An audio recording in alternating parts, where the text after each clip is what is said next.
Видео ще снимам. Съжалявам, че толкова много се подскачам. Просто...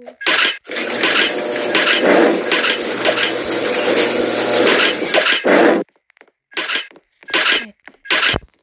И това. И парички взех. Слизам пак. И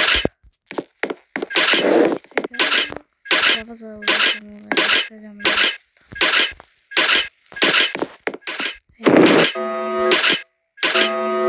На 17.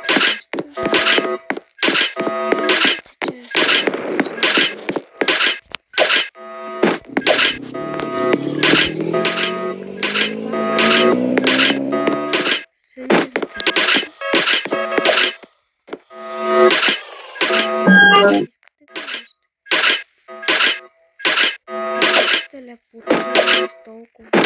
Това го купих. Нямам да купим. Просто купих някак. Не ми е ясно. И да ти влез да се катериш.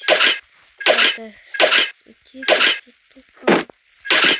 И направо ти си вършиш работи и си готов. И да покажа на коя къща.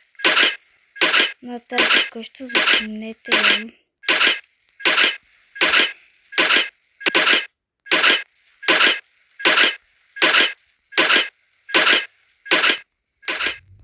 Чуйте сега. Не е чак толкова важно да е на 17. Просто аз я сложих на 17, за да ми е по-близко до това. До сватбенската зала, така ще го кажа. И просто там си сложих къщата, иначе вие можете на 18, на 19, на 20, на която си искате. Просто аз се сложих, защото не ми се подскача до ели къде си. Но е най-добре да е на 17. Запомнете. Ето, това съм си го купила, защото то е само за царе. И си го купих само за 10 минути. И затова сега ще подскачам, ще му се нарадвам и така. Айде. Чао!